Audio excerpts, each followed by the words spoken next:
प्यारे दोस्तों, यह डिक्टेशन 400 शब्द की 80 शब्द प्रति मिनट की गति से 5 मिनट में बोली जाएगी। रेडी स्टार्ट करते ही डिक्टेशन शुरू हो जाएगी। Ready start. डिप्टी स्पीकर महोदय, सदन को विदित है कि भारत ने जिस नीति को अपनाया है और पिछले कई वर्षों से जिसका पालन किया है, अनेक देशों ने उसकी प्रशंसा की है।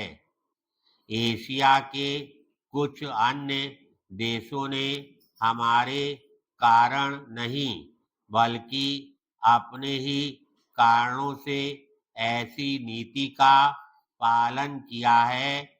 जिन देशों ने इसका पालन नहीं किया है, वे भी हमारी नीति की प्रशंसा करने लगे हैं। हम इस नीति का पालन कर रहे हैं क्योंकि हमें विश्वास है कि यही सही नीति है।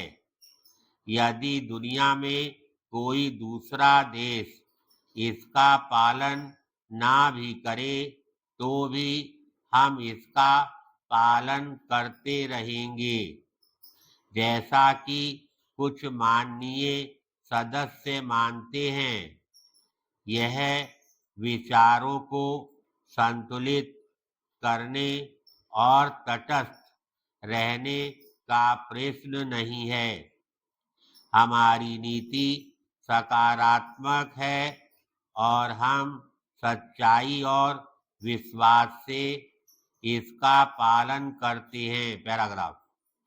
सदन को कुछ ऐसे देशों की जानकारी है जो एशिया में हमारे अच्छे मित्र हैं, जैसे म्यांमार और इंडोनेशिया, और अंतर्राष्ट्रीय मामलों में ऐसी ही नीति का पालन कर रहे हैं।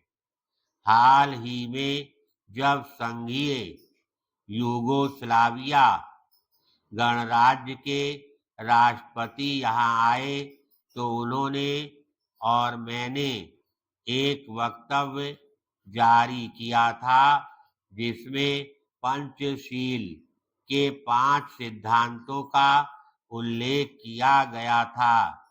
इससे पता चलता है कि यह विचारधारा किस प्रकार फैल रही है।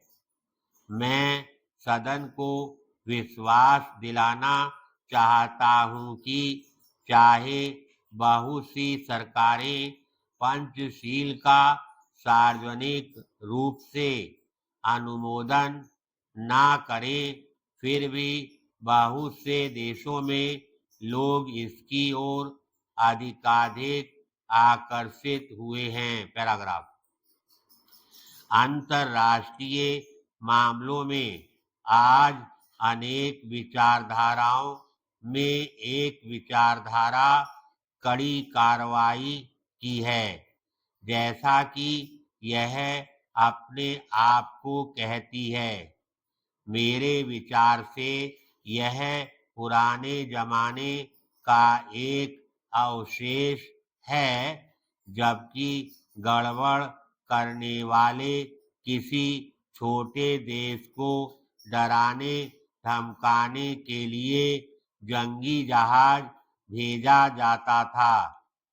कड़ी कार्रवाई से तब ही लाभ हो सकता है जब कोई बहुत बड़ा देश किसी छोटे देश के सामने शक्ति प्रदर्शन करे, लेकिन जब दूसरे देश भी शक्तिशाली हो तो इसका कोई लाभ नहीं होता।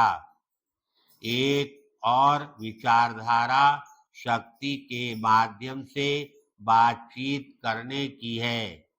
यह सही है कि यदि आप कमजोर हैं तो कोई आपकी बात नहीं सुनेगा, लेकिन जब आप बातचीत के लिए अपनी ताकत बढ़ाते हैं तो दूसरा पक्ष भी अपनी ताकत बढ़ाता रहता है।